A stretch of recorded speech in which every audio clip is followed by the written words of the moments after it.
Olá, queridos estudantes dominantes online, professor Sandro Massarani, e vamos nesta aula estudar sobre mídia e tecnologia, sob a ótica aí da sociologia, ok?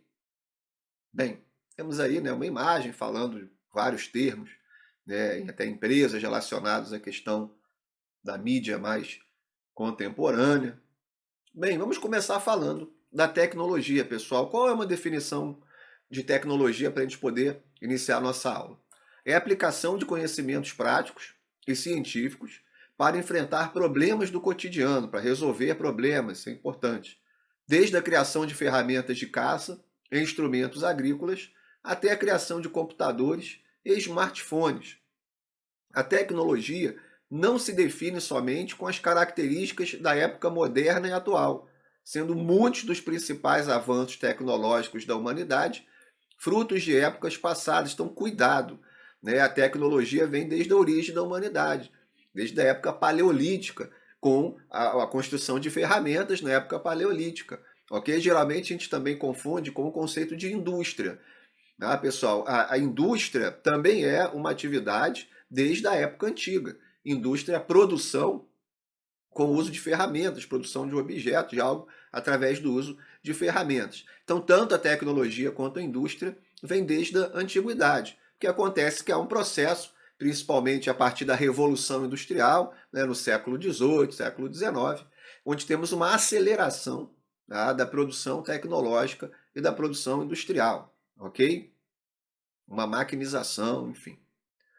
Nem todas as pessoas e nações têm o mesmo acesso aos avanços tecnológicos, o que gera uma intensa desigualdade tecnológica no planeta. Então, uma problematização aí da tecnologia em escala mundial. Nos últimos anos, a diferença de acesso tecnológico tem aumentado em diversos lugares e muitos grupos têm atuado para atenuar essa desigualdade. Então, em escala global, nós temos nações com muito mais acesso à tecnologia do que outras, e dentro das próprias nações há também uma grave desigualdade tecnológica, onde geralmente é um pequeno grupo que tem acesso à tecnologia mais avançada, tecnologia, inclusive porque é mais cara, e uma parcela significativa da população não tem acesso à tecnologia. Então isso é importante. Existe aí um gap, uma desigualdade tecnológica global, que a gente também consegue analisar isso dentro das nações e em esfera local. Vamos falar agora da mídia. A mídia, pessoal, é um termo usado para se referir a toda forma de comunicação impressa, digital e eletrônica. Mídia e tecnologia são profundamente interligadas e é impossível uma análise de qualquer mídia sem citarmos seus aspectos e impactos tecnológicos, porque é a tecnologia que produz a mídia. Então, a tecnologia ela é algo mais amplo que a mídia, ok? E a mídia, o estudo da mídia, obrigatoriamente tem que vir junto com o estudo da tecnologia. E quais são os tipos de mídia que nós temos? A mídia tradicional, a mídia clássica, jornais e revistas impressas, rádio, televisão, telefonia fixa, cinema também, os filmes. Então essa é a chamada mídia tradicional, que é a mídia principal até a década de 1990, até o início do século XXI, quando nós vamos ter um avanço muito rápido da comunicação digital, uma explosão da internet e o surgimento então de novas mídias. Quais seriam essas novas mídias, a nova mídia? Redes sociais, podcasts, wikis, blogs, mundos virtuais, etc. Geralmente, pessoal, essas novas mídias, elas têm tendências mais interativas e imediatistas, podendo ser grandes difusoras de informações não confiáveis, as chamadas fake news também. Então, a comunicação digital, ela traz profundas mudanças nas sociedades, inclusive mudanças comportamentais. Há um avanço muito rápido, da comunicação digital, das chamadas novas mídias. Isso vai impactar também muito fortemente as mídias tradicionais. Algumas vão conseguir se adaptar, algumas empresas conseguem sobreviver, outras não conseguem, são atropeladas pela nova mídia. Então são estudos muito importantes que têm sido feitos, dos impactos da nova mídia em cima da mídia tradicional e dos impactos da nova mídia na sociedade, um dos principais campos de estudo da sociologia, ok? E está em constante mudança, é muito dinâmico. né? Praticamente a cada ano surge, né, uma mídia diferente, uma mídia nova se torna de repente mais popular, a outra fica mais esquecida, uma rede social nova surge, né, e fica mais popular do que uma rede social mais antiga, com outras formas de comportamento, outros tipos de postagem, enfim. Então é um campo muito rico de estudos aí, a da, do advento dessa nova mídia com a explosão da comunicação digital. Vamos falar um pouquinho de mídia e globalização. Lembrando que a gente estuda bastante globalização no curso de geografia. Bem, pensadores como Marshall McLuhan afirmaram que a expansão da mídia cria uma espécie de aldeia global, que é um termo muito utilizado, principalmente ali na década de 90, início do século 21, com a explosão da globalização. O McLuhan ele vai fazer esse termo ainda no século 20, nas décadas de 1960 e 70. É um termo que foi muito usado nos estudos, o termo de aldeia global.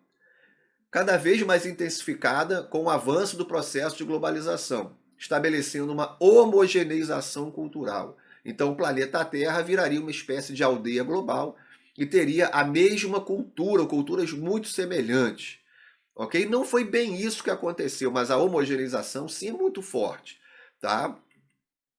Como a globalização é um processo muito desigual, essa homogeneização acaba propagando a cultura dos países mais desenvolvidos, com destaque para a indústria cultural dos Estados Unidos. Então, essa homogeneização que acontece, de certa forma, em parte do planeta, onde os mesmos filmes são vistos no mundo todo, as mesmas músicas são ouvidas, né, geralmente vem de países desenvolvidos, países industrializados, países com mais tecnologia, nesse caso, principalmente os Estados Unidos, né, e até em menor grau a Europa. Mas até se a gente analisar artistas europeus, né, seja da música, seja do cinema, geralmente eles precisam fazer sucesso nos Estados Unidos, e até artistas de outras nações, próprio Japão, né, Coreia, precisam geralmente, para ter um alcance global, existem exceções, é lógico, mas geralmente até artistas asiáticos, para terem sucesso, precisam conquistar uma parte do mercado norte-americano, da indústria cultural americana.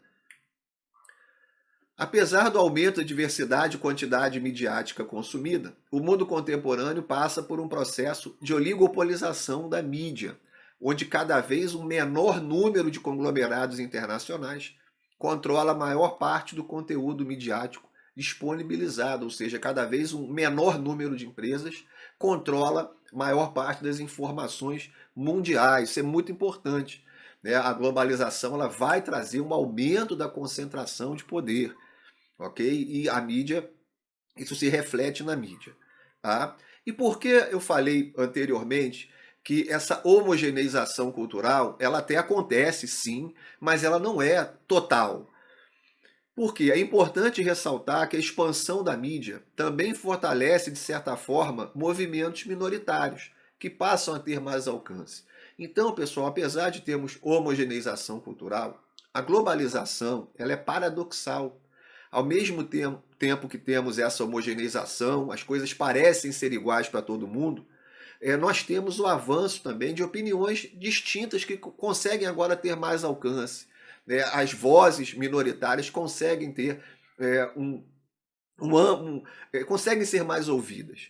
Hoje nós temos aí uma diversidade, né, de mídia, de meios de comunicação, onde as vozes minoritárias conseguem, né, falar, seja na própria internet, né, seja num canal no YouTube, seja num podcast, enfim. Então, ao mesmo tempo, isso é importante, é contraditório, é paradoxal, é simultâneo, ao mesmo tempo que há uma homogeneização cultural nos mais diversos aspectos, tá? Nós também temos aí uma valorização das diferenças. Muitos grupos que mal conseguiam ser ouvidos, tá? Minorias sociais, movimentos sociais, hoje conseguem ter um alcance maior por causa do avanço da nova mídia e da globalização, ok?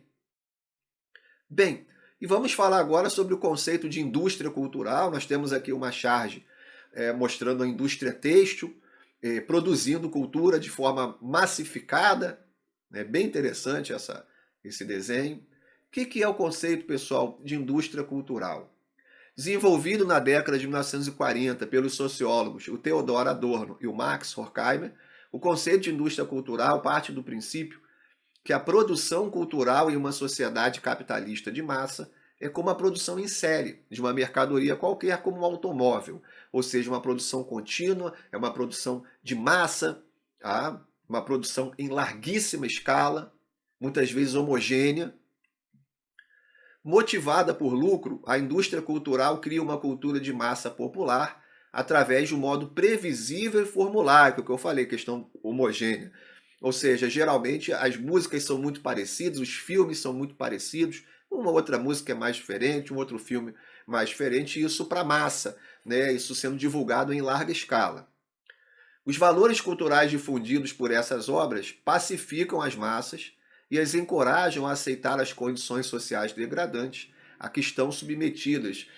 Isso é importante aqui dentro da teoria do conceito da indústria cultural.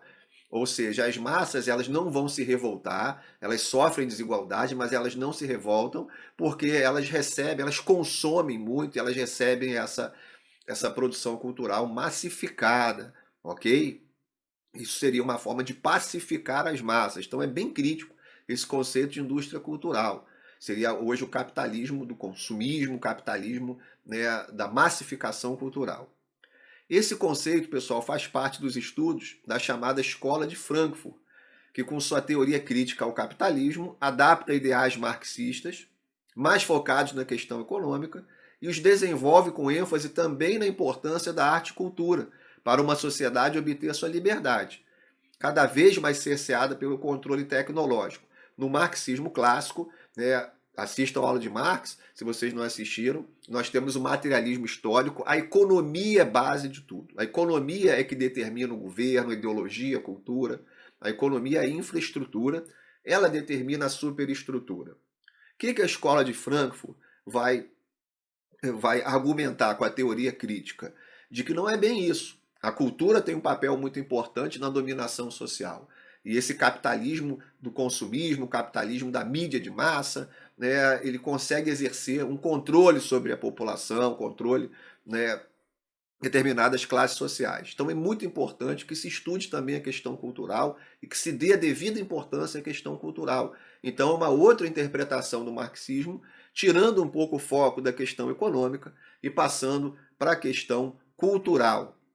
E além do Adorno e do Horkheimer, nós temos o Habermas, falamos sobre o Habermas na nossa aula, né, de Governo e Poder, temos o Marcuse, Félix Weil, são importantes nomes dessa escola de pensamento. Nos últimos anos tem aparecido algumas questões no Enem, questões nos vestibulares, sobre o conceito de indústria cultural, ok?